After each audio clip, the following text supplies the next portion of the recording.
What is going on, everybody? Welcome back to the channel. Today's video is going to be a showcase of my brand new free-to-play Rank 4 champion, my fourth Rank 4 7-star on my free-to-play account, Jack-O-Lantern. Now, you're going to notice right away, I'm on the CCP beta, I'm not on my free-to-play account.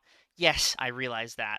It's a lot easier to showcase characters at the Rank 4 level on the CCP server, which I do not have on my free-to-play account. So we're just going to imagine that this is my free-to-play account simulating these fights with Rank 4 Jack-O-Lantern, because the character is the same. Nothing is different. It's just I'm on a different account. It's still Rank 4 Jack-O-Lantern, though, and he's still my fourth Rank 4 on my free-to-play account. So Jack-O-Lantern, he just continues to rise in value, not only being a consistent onslaught counter, but now with some more tough defenders coming out, like Captain Britain and Jean Grey, characters who kind of demand a little bit of utility to survive their defensive kits, Jack-O-Lantern just handles them so well. And at the rank 4 level, you're going to see that burst damage from the plasma and or incinerate, depending on if you're fighting a mutant or not, is upwards of like 5-figure numbers every time. So every time you would land a critical hit, you're dealing like 13,000 damage on that single hit, burst damage included.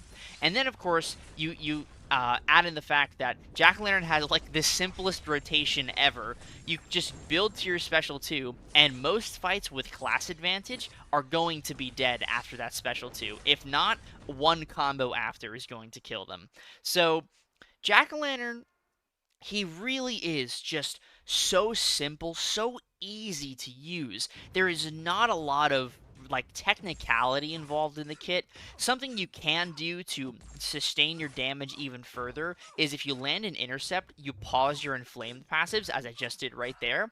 But you don't even need to do that for shorter to medium form content. Like Battlegrounds and Alliance War, you don't even need to land those intercepts. The inflamed passives have a pretty decent duration, so by the time you get up to like one special 1 and one special 2, the fight's it's basically going to be over. So for the Onslaught matchup, I opted not to go for the special 1, and I think that's fine because, like, in small health pools like this, when it comes to Battlegrounds-esque health pools, I don't think Jack really needs much more than a single special 2. Yes, you could throw a special 1 to give yourself more inflamed passives, which are going to increase the potency of your damage over time effects and your burst damage, I believe. I'm going to check what inflamed passives do right now because I don't want to lead you guys astray. But you could gain more inflamed passives from throwing your special 1. Yeah, you get extra critical damage rating, and you also get extra ability accuracy when you have the inflamed passive. So it's increasing your burst damage, it's not increasing your damage over time. So you could get more inflamed passives by going for a special 1, but honestly, I think for matchups like this, for short form content, where Jack-O-Lantern is mostly going to be used, you want to just go straight to the special 2, and if you can throw a heavy attack before, like I just did, you're going to get a precision passive, which is just going to allow you to land more critical hits during the special attack. And yeah, it's a pretty good time. So this is a Gentle, who is another just super annoying defender. You know, Gentle is a good attacker, but he's also a very sneaky, annoying defender. Jack-O-Lantern doesn't really care. He doesn't really matter. We even waited out the unstoppable there from Gentle's combo meter thing, and Jack still guts this fight down in like 40 seconds. So with class advantage, Jack-O-Lantern is just such a monster. Without class advantage, I do recommend going for a single special 1 into special 2 for most matchups. I will talk about one specific matchup where I think you should just go straight to the special 2, and you'll see that in this video.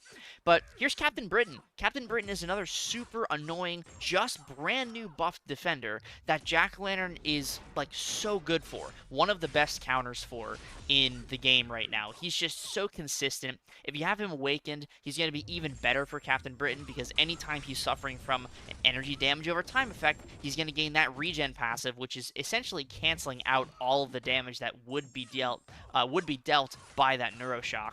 So Jack is just ridiculous, man. He really is just so strong, so simple, so effective.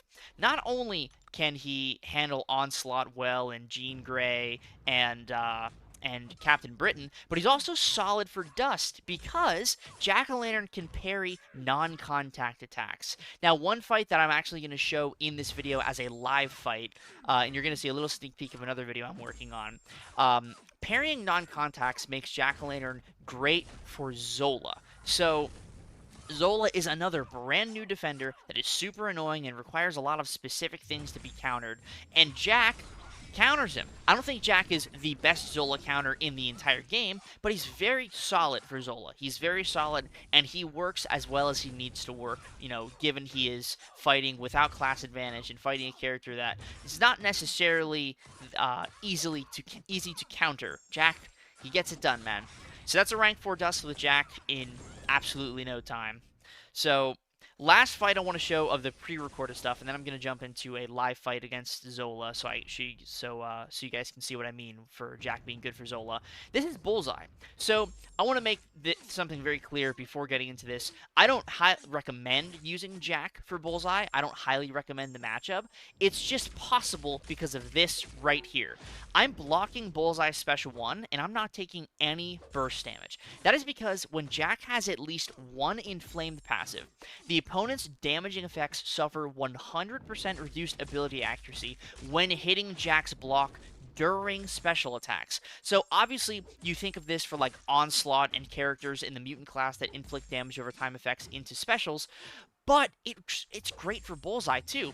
And Jack handles this, again, super well. He reduces the ability actually of that bleed, and you get that Bulwark buff from the Awakened ability, which is reducing the damage you're taking during the special, because Bulwark increases your block proficiency, and Jack just handles this fairly well. Now, it's not the best fight. He is not, like, the best Bullseye counter out there, but if you need to use him for Bullseye in a pinch, you absolutely can, and you can get a solid score, almost 90% health, going just above a minute in the fight time here. That was very safe, a little slow, but very, very, very safe for Jack-o'-lantern. All right, now I'm going to jump into the live game. Going to, where is my phone for a second? Going to shut my phone down.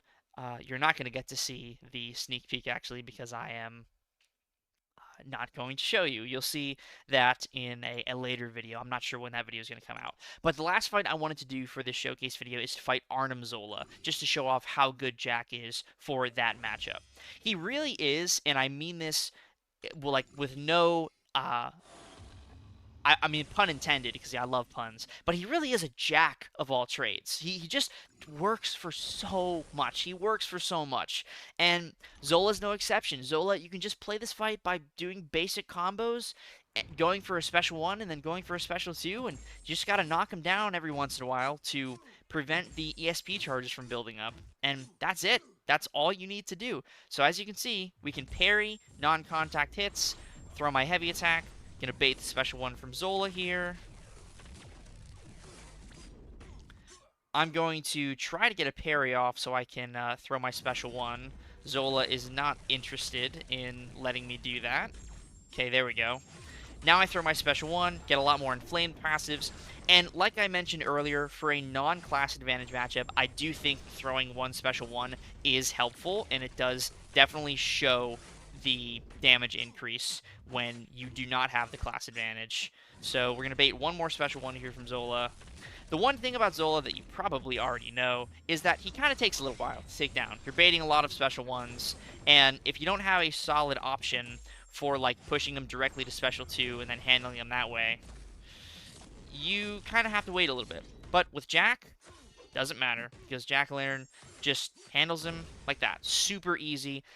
Like fairly effortless, just over a minute for a rank 4 Zola. You really can't complain about that.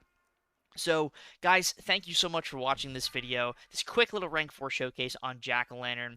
I love Jack. I think he is one of the most consistent tech attackers in the entire game, arguably in the entire game in general, class aside, just being one of the most consistent and safe attackers. He counters so much. There's so many things he turns off. The Delirium from Jean Grey, when you break her shield, she's immune to reverse control, so Jack doesn't have to worry about that.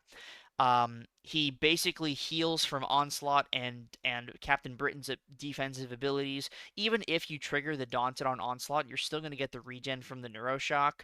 And for Captain Britain, you regen from the Neuroshock. He's even solid for Bullseye and Zola, like I just showed.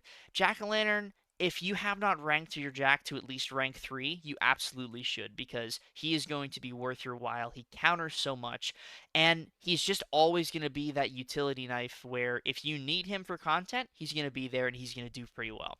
Thank you so much for watching this showcase video on my new rank 4 for my free-to-play account. Jack-o'-lantern, again, just pretend you don't see the Metal Sonic Dude name up there. Pretend that's my free-to-play account.